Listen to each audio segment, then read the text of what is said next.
Hello everybody, my name is Ian Kirkpatrick. I am an author and robot, and today is the best day of the month, the best show on YouTube, L'Mois. It's where you guys submit your short stories to the prompt and I read them. But before we get started, you know the drill. December's L'Mois challenge is now up. So if you haven't joined the Paddy Wagon so far, click the link in the description down below and check out December's challenge. So maybe consider submitting if you haven't before, and if you have submitted before, please consider submitting again because this is just so much fun. And so that's really it this time. I don't want to distract too much because this is the video that is about this video is about you guys, really. So last month, I asked you if you guys would send me stories that included a pumpkin somewhere in them. And now, it's time... What, midnight? It's time for midnight, where the carriage turns into the pumpkin and we read the stories. The first is by Anonymous.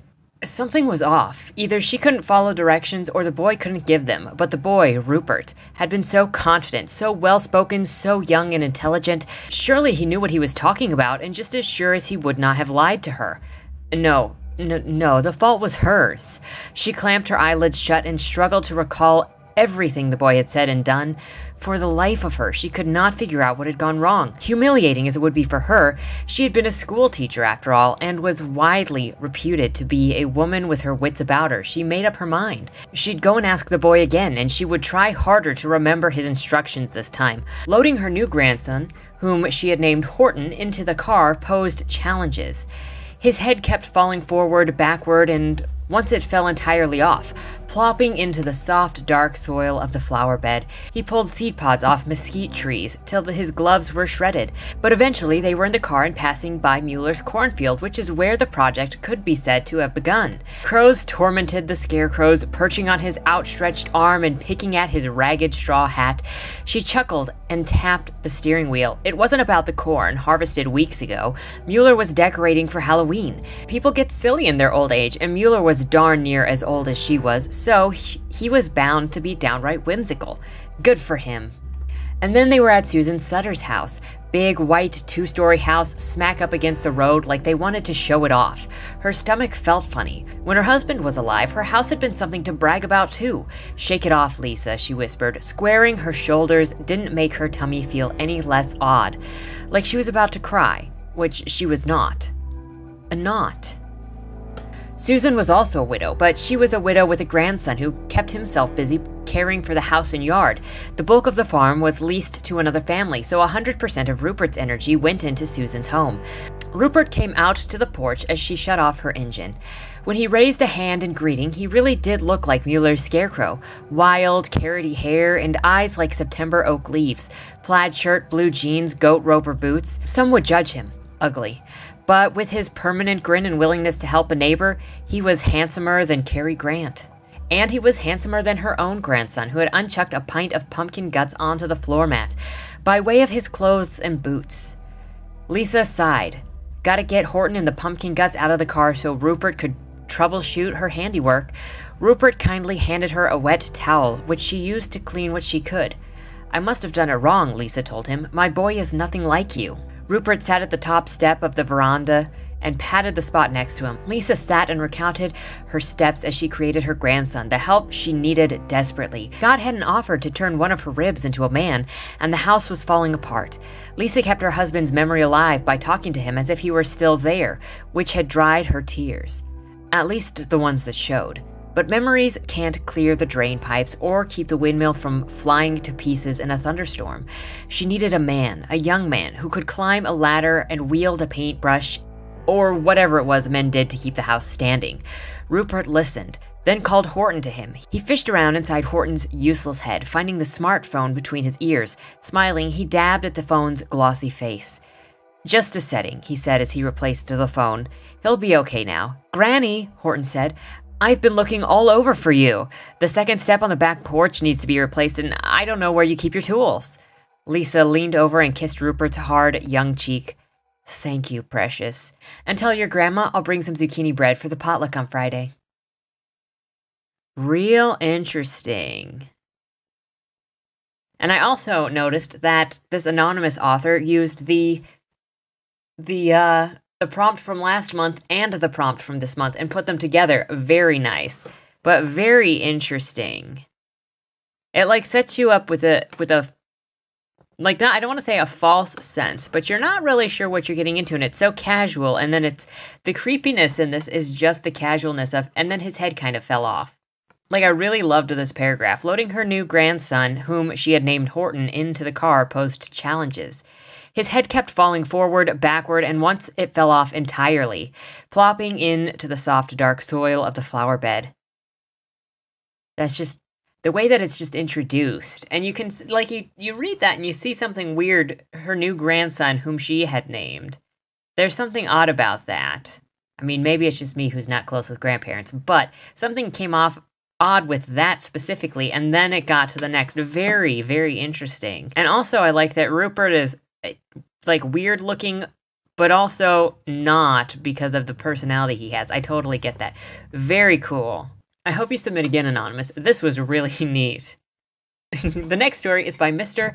R. Spoopy, and he's a first-time submitter, and he's 10 years old. I was 100% writing my first anime when I was 10 years old, because I thought that I was going to write the script, and I was literally sitting in my room drawing what I thought would be still frames for the anime I was creating. I remember it was called Silo, and there was a fox girl alien. Just imagine it was the most unique anime a 10-year-old could come up with. Anyway, enough about me.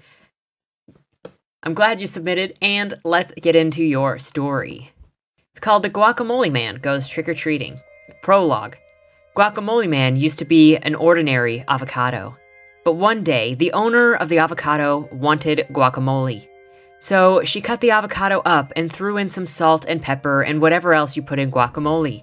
But one day, burglars broke in and attacked the owner of the guacamole. While attacking the owner, they spilled a vial of radioactive goo on the guacamole. The guacamole grew arms, legs, eyes, and a mouth. After the burglars left, the guacamole swore to never let anything bad happen to the house again. He declared himself as Guacamole Man. The story. A Guacamole Man was up late on Halloween night, so he decided to go trick-or-treating. He jumped into his Halloween-themed clothes and went off. While he was outside, he became frightened by all the spooky costumes. He was so startled that he burst into a sprint and ran into a nearby dumpster to hide. As he was hiding, he heard a terrifying scream. He peeked up, and what he saw was so uncanny that he had to do something.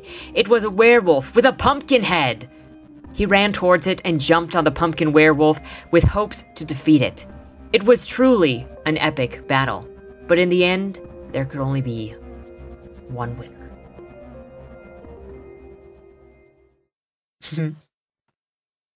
That was absolutely delightful.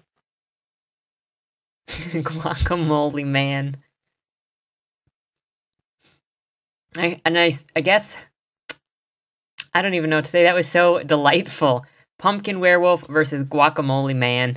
Would Guacamole Man's biggest enemy be Corn Chip Man?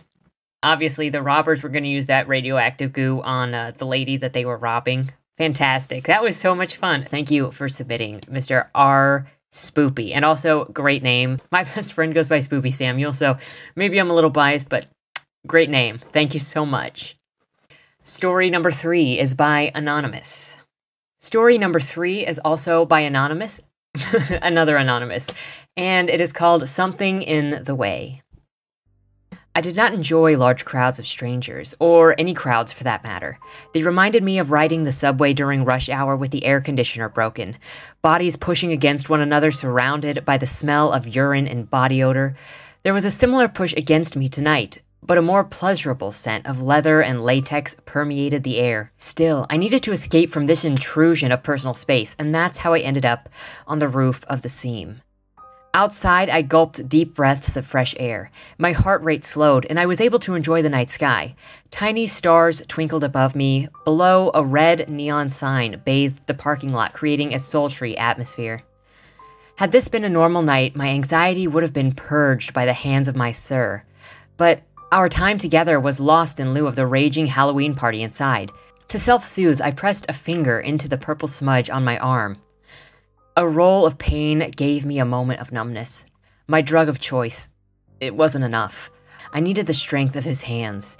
And in that moment of silent plea, he found me. His massive body was warm against my back, his chin rested on the exposed curve of my neck, and his familiar scent soothed my worry. My sir whispered into my ear, "How many times have you pushed on that bruise tonight, Ghost?" "Not enough, sir." I paused, not sure I wanted to tell him why. "This isn't a good night for me." "But you came to the party, knowing it wasn't a normal night. That's something to be celebrated." His approval was shown by grabbing a handful of my curls and yanking my head back with force. A delicious shot of pain spread across my scalp. At the same time, the crook of my neck burned with his teeth digging into my soft flesh. I smiled. I knew I'd have a new bruise to push on in the morning. Breathing through the violence of his bite, I managed to say thank you. "There's plenty more I can do to you right now," he said, tracing the mark on my neck with his finger. There was a caveat, however, to his promise of more pain. That being a small blue box. I chewed the inside of my cheek. The metallic taste like a penny's smell trickled onto my tongue. I didn't want a gift on this day. Never this day. I hated this day. He eased my nervousness by pinching the thin skin across my ribs. Each nip of pain he gave me felt like a soft kiss on the lips that we would never share. The thought of kissing his lips was broken when he said in a dominant tone, "Look at me." I turned. A spike of fear stabbed the inside of my stomach as his stare bored into my eyes. After 6 years of partnership, I knew this man well. He was reassuring me that I was safe with him, that he would catch me if I fell. He said, "Take this. I want you to know you're important to me," while handing me a small velvet box. I rolled the gift around in my hands like I was trying to solve a Rubik's Cube, working up the courage to open it. I chanced to look at him. His face was hard. His stare felt like a punch in my chest. Silently, he nodded to the box in my hand. I pushed the top open with my thumb. Inside, cradled in white satin, was a grape-sized sapphire cut in the shape of a pumpkin. My head shot up, meeting his brown eyes. "You once told me your favorite fairy tale was Cinderella." Stunned that he remembered a long-ago conversation, I stuttered, "Yeah, it is." "Well, now you've got your pumpkin." He kissed me on the cheek and murmured into my chilled skin, "Happy birthday, Ghost." Softly, I replied, "Thank you, Jacoby." Tonight, I would accept his gift, even though I didn't deserve it. There was something in the way that kept me from speaking those 3 little words with huge meaning to the man I loved. The barrier was I had neither love nor hope for myself, because on my birthday 17 years ago, it was stolen from me. Oof. Oof. You know, when you're doing obviously kind of a Halloween theme-ish, if you want to call pumpkin Halloween theme, you expect people to go with the spooky, to go with the party, maybe to go with something fun, because like Cinderella, you could, if you don't really look at the seriousness that's behind Cinderella, you could think of it as fun, but you don't really expect somebody to go so hard with the feels. And I love the line, "I rolled the gift around in my hands like I was trying to solve a Rubik's Cube, working up the courage to open it." Also, I really liked the beginning up here. I didn't enjoy large crowds of strangers, or any crowds for that matter. They reminded me of riding the subway during rush hour with the air conditioner broken, bodies pushing against one another surrounded by the smell of urine and body odor. One of my favorite things when I'm listening to music, it's one of the things that makes me get scared, is the more visceral descriptions. There are a couple of their songs that have more visceral descriptions, like "my teeth are rotting out of my mouth," and there's just something with having those visceral descriptions of the bodies coming together and the smell of urine and sweat and that cram that really I just love the images and the discomfort and the very physical part of descriptions in storytelling. This was great. I can't wait to read more from you, Anonymous. Thank you so much for submitting. And the last submission that we have this month is from R.S. Lacey. And I know they submitted last month. So thank you so much for returning, and I'm looking forward to seeing what you did with the pumpkin. The story's title is The Jack-O-Lantern's Ward. A fact. Pumpkins don't just show up on doorsteps, especially not pumpkins like this one, fat and large and perfectly round. It's the kind you find at overpriced pumpkin patches full of frazzled mothers snapping photos of their screaming, stroller-restrained toddlers. I hate those places. I shake my visions of country fall festivals because here on my doorstep, contrary to everything I know to be true, sits a pumpkin. I'd say I don't know what to do with it, but I do. I almost bought a more reasonably priced one at the grocery store. The choice came down to a jar of peanut butter, my dinner for the week, or a pumpkin. A hell of a choice, but that's my life. I bend down to lift the pumpkin. A black cat curls around my ankle. He is always trying to kill me. I straighten slowly. The mark of a good pumpkin. This one is heavier than it looks. It's going to last for ages. I stagger inside to the kitchen table and set it down. Find the front. I spin the pumpkin in place. I can't make up my mind. This pumpkin is just that splendid, with no flat spot where it lay on its side until the farmer got around to writing it. Cut the top, then scoop out the seeds. I need to get a knife first. The cat follows me into the kitchen, mewing softly. I dump kitty kibble into the little beggar's bowl, and I find myself a paring knife, the same one Mom used when we carved pumpkins together. I grab a spoon and a baking sheet, too. People discount rituals. Rituals bring order to an otherwise disordered world, a sense of normalcy, a sense of control. I have so little control over my life these days. I return to the kitchen table with supplies and make the first incision. Don't waste the seeds. As if I need to be reminded. I clean and scrape and sift until orange slime coats my arms up to the elbows. While I work, I think about Mom's stories, folk tales from her childhood in Ireland, where people carved jack-o'-lanterns from turnips to ward off the ghosts. Pumpkins are better than turnips. My baking sheet is full of pumpkin seeds. I set a few aside. Maybe I'll try for a pumpkin patch of my own next year. I reach for the knife, but it's a foot from where I set it down. Stuff is always moving around. I've gotten used to it. Something special this time? I'm doing it the way that you taught me. Jack-o'-lanterns ought to have a wide smile and triangle eyes. Everyone knows that. People who sculpt their pumpkins into pretentious works of art, they're wasting their time, and no power in it. You never know what's lurking in the dark. Exactly. Triangles and cubes fall away. I chisel and carve the way Mom taught me. It's beautiful. Yeah, it is. Freed of its guts, my pumpkin weighs less. I haul it to the front porch. Night has fallen, though I don't recall time passing. I set my treasure on the ground. A candle glows warm and orange through the jack-o'-lantern's gap-toothed grin, and for a moment I stare. I don't remember putting a candle in it. A wave of dizziness catches me, fatigue or hunger maybe. Caught up in my craft, I forgot to eat. I reach for the door. Movement inside catches my eye. The cat jumps on the nearest windowsill, arches his back, and hisses. "What the hell, cat? I fed you!" A child runs across the living room and pets the cat. "Why are you so angry, Kitty?" The child stares out the window and straight through me. "Kitty's so silly. Nothing out there." I don't know how a damn kid got into my house, but I'm about to set her straight. I reach for the door. "Beautiful night," Mom says. "Why don't you sit with me?" I turn towards the porch swing, and there's my mom pushing herself back and forth with her heels, trying to act like she didn't die 5 years ago. She's right, though. It's a nice night. I settle myself into the swing beside her, and we push together. "Fine jack-o'-lantern they made," Mom says, "but don't worry, it won't last long. A week, tops. Then it'll rot. Or the squirrels will eat it. Life will go back to normal." I nod. Mom's right. She's always right. I love the comedy in this author's writing style.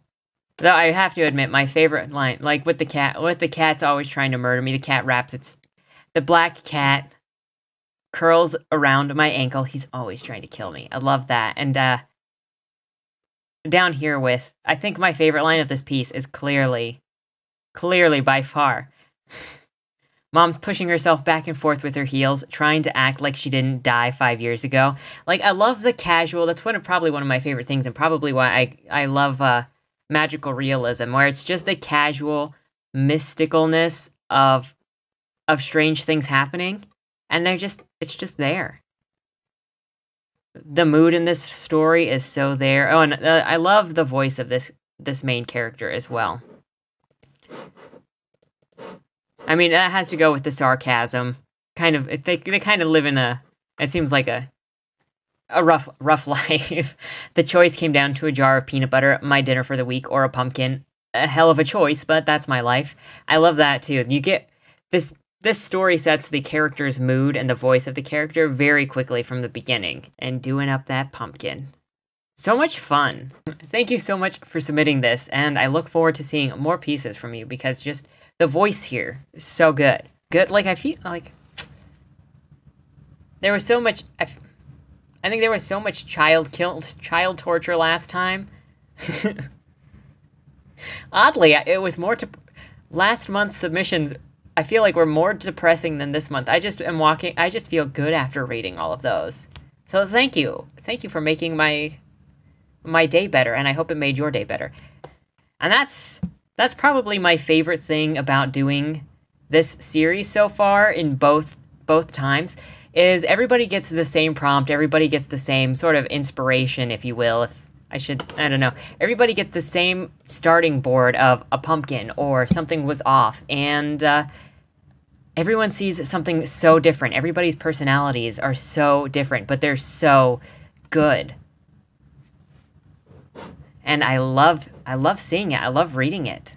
It's really an honor to me to be able to read your guys' work, whether it's rough, whether you polish it, just to get to know you guys better. So, thank you so much to everybody who participated in this month's Lamoille, and I hope to see many, if not all of you next month, and maybe a couple more would like to try their, give it a try. I know that prompts are hard because I also avoid doing them. But I hope you guys enjoy this series as much as I do, and I think that's... Anyway, that is all for today. Please, if you're just enjoying the stories, share your support down in the comments down below, and until next time, don't die. I feel like I'm missing something. Dear Madam Astra, that's me. We regret to inform you that on August 1st, your employer, Agatha Jane Benedict, owner of the Benedict estate, peacefully passed away in her sleep. Oh, that's so sad. Wait. Let me try that again. Oh, my goodness. That's so sad. Yeah, I think I'm ready. With millions of dollars on the line and the opportunity for your every need to be taken care of for life, tell me, is there anything more valuable than that? I didn't think so. Dead End Drive is a dark comedy novel that makes 3 promises. 1, an illustrious estate in Louisiana. 2, an opulent dinner affair for all in attendance. And 3, and most importantly of all, lots and lots of competitive murder. So if you're looking for a cozy book to settle in with for the spooky season, I've only got one question for you. Will I see you at the Will reading?